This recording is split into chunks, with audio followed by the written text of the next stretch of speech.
ईश्वर को मानना, ईश्वर की बातें सुनना, ईश्वर को महसूस करना, उससे आप उसका पूर्ण लाभ नहीं ले पाएंगे, केवल फंक्शनैलिटी को समझ पाएंगे। इसलिए अगर उसका पूर्ण लाभ लेना है तो ये आवश्यक है कि उसे जाना जाए, उस तक पहुंचा जाए, तभी हमारे जीवन की धारा परिवर्तित होती है। इसलिए जो लोग ये तर्क देकर कहते हैं कि क्या जरूरत है ईश्वर को देखने की, वो आपकी प्रगति को अवरुद्ध कर रहे हैं। और समाज में पनपने वाली ये अंध मान्यताएं, शास्त्र ग्रंथों के अनर्गल अर्थ और हमारा उन पर रुक जाना, वो इस पाखंड को विस्तृत कर रहा है। और इस पाखंड के विस्तार के साथ क्या हो रहा है, जहां एक और समाज में धर्म के नाम पर मिथ्या धारणाएं, रूढ़िवादी परंपराएं और इतने सारे सुपरस्टिशंस पनप रहे हैं, तो वहां पे ही जो न्यू जनरेशन के यूथ हैं, जो न्यू जनरेशन है या फिर रैशनल माइंडेड लोग हैं, उनकी ओर उनको लगता है कि ये धर्म, ये कैसा धर्म है जो हमारे समाज में इतने सुपरस्टिशंस का विस्तार कर रहा है, ये धर्म ही बेकार है, जिसकी वजह से हमारे समाज में लड़ाई झगड़े हो रहे हैं, आपस में एक संप्रदाय के लोग दूसरे संप्रदाय से लड़ रहे हैं, इतना आतंक का विस्तार हो रहा है। ऐसे लोग कहते हैं कि धर्म को इस समाज से निकाल दो, हमें धर्म निरपेक्षता चाहिए। वो धर्म निरपेक्षता के नारे बुलंद कर देते हैं। ये वो दूसरा वर्ग है जो समाज में खड़ा हो गया है। अब जरा इस पक्ष पर भी देख लेते हैं, वह लोग जो कहते हैं धर्म निरपेक्ष समाज चाहिए, धर्म को निकाल दो इस समाज से, क्योंकि धर्म समस्या है। धर्म समस्या नहीं है। धर्म निरपेक्ष समाज जानते हैं कैसा होता है। याद कीजिए उस समय को, सोवियत यूनियन का जब निर्माण हुआ तो वहां के बड़े बड़े नेताओं ने मंचों पर चढ़कर अपने लोगों को समझाया कि भगवान कुछ नहीं होता, ये धर्म वर्म कुछ नहीं होता, धर्म को निकालो इस समाज से बाहर, भगवान को निकालो इस समाज से बाहर। और ऐसा ही हुआ। उन्होंने बड़े बड़े वक्तव्य देकर ऐसा ही कर दिया। और हश्र क्या हुआ, कुछ ही समय बाद उस सोवियत यूनियन में डाइवोर्स के रेट्स बढ़ गए, डोमेस्टिक वायलेंस बढ़ गई, निरंकुशता बढ़ गई। हर युवा, हर वहां का रहने वाला जो व्यक्ति था वो पथभ्रष्ट हो गया, क्राइम रेट्स बढ़ने लगे, हर व्यक्ति मनमौजी हो गया। और जब ऐसा हुआ तो तब वही लीडर्स जिन्होंने मंच पर चढ़कर ईश्वर को नकारा था, तब उन्होंने लोगों को समझाना शुरू किया कि नहीं, ईश्वर को अपने जीवन में वापस पुनः लाओ। प्रार्थना की सभाएं रखी जाने लगी, लोगों को समझाया गया। क्यों? क्योंकि जब समाज में से धर्म को निकाल दिया जाता है तो फिर यहां पर बचता है आतंक, केओस, टेररिज्म, विध्वंस होता है समाज का। समाज में कुरीतियां पनपने लगती हैं, वायलेंस पनपने लगती है, क्राइम रेट बढ़ जाता है। और अगर हम विज्ञान में से धर्म को निकाल दे तो क्या होता है? जब विज्ञान में से धर्म को निकाल दिया जाता है, साइंस में से धर्म को माइनस कर दिया जाता है, तो बचता क्या है? वो विज्ञान जिसके हम अनुदानों को प्राप्त करना चाहते हैं, वो श्राप बन जाते हैं उसके वरदान। यही तो आज हमारे समाज में हो रहा है।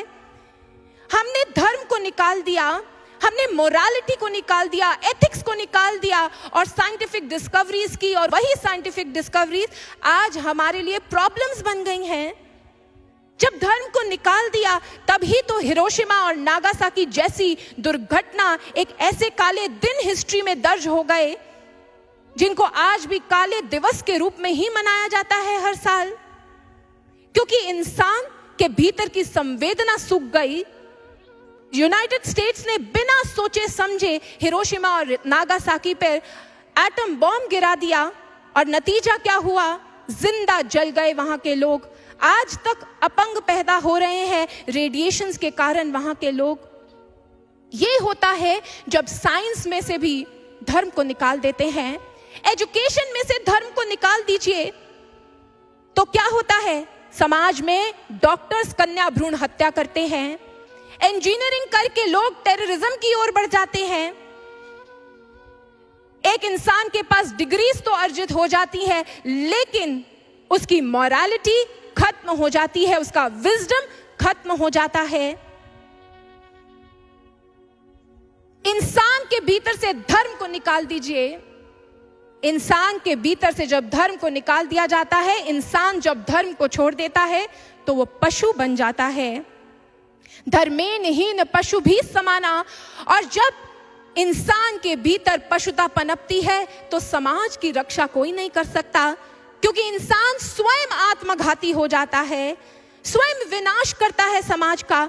इसलिए आज समाज को धर्म निरपेक्षता नहीं, धर्म को निकालना नहीं है, आज समाज को धर्म की सच्ची परिभाषा चाहिए। वो धर्म जिसको स्थापित करने के लिए वो भगवती हर युग में आती है, हम उसी को निकाल देना चाहते हैं। वो ईश्वर अवतार क्यों लेता है भक्तों? ताकि वो इस धरा पर धर्म की स्थापना करे, शांति की स्थापना करे। और हम कहते हैं कि धर्म को ही निकाल दो। धर्म को निकालने पर क्या शांति आएगी? अशांति बढ़ जाएगी। आवश्यकता है कि हम धर्म की उस सच्ची परिभाषा को जाने, उस धर्म को जाने जिसकी स्थापना के लिए वो शक्ति स्वयं आती है। और उस समय भी समाज की यही पुकार थी। उस समय के समाज की, जब तारकासुर का आतंक विस्तृत हो रहा था, तब भी समाज उस धर्म की परिभाषा, उसकी अनिवार्यता थी उस समय भी। और उस समय जब चारों दिशाओं में तारकासुर का आतंक विस्तृत हो रहा था, अब उसने जब सबको देह तक सीमित कर दिया, लिप्साओं में उनके ध्यान को मोड़ दिया, तो दैवी शक्ति जो थी वो क्षीण पड़ने लगी, देव त्रस्त होने लगे। जो समस्त ऋषि मनीषी थे वो त्रस्त होने लगे। और आज समूचे विश्व में अब समस्या ही समस्याएं पनपने लगी। और तब त्रस्त होकर वो जो सज्जन पुरुष थे वो सभी त्रस्त होकर देवों के आगे गुहार करने लगे। आज देव भी अशक्त हो चुके हैं। और आज समस्त देव जब सृष्टि से उठता हुआ वो हाहाकार सुनते हैं, सृष्टि की वो अवस्था देखते हैं, तो आज हृदय में पीड़ा भरकर अत्यंत दुखी मन से पहुंच जाते हैं ब्रह्मा जी के समक्ष और जाकर वहां पर त्राहिमाम की गुहार लगाते हैं। ब्रह्मा जी भी आज उनके साथ खड़े हैं और कहते हैं, इस समस्या का निदान केवल जगत जननी कर सकती है। आओ इस स्वर को हम उन्हीं के समक्ष छेड़ते हैं, उन्हीं के समक्ष प्रार्थना करते हैं, उन्हीं को पुकारते हैं। आज सभी सज्जन पुरुष, समस्त देव और ब्रह्मा जी सब मिलकर धरा की पुकार को रख रहे हैं माँ भगवती के समक्ष और आह्वान कर रहे हैं माँ भगवती का कि हे माँ, अब तुम ही आओ और इस विपदा काल में हम सबकी रक्षा करो, तुम ही हमारी पुकार को सुनो।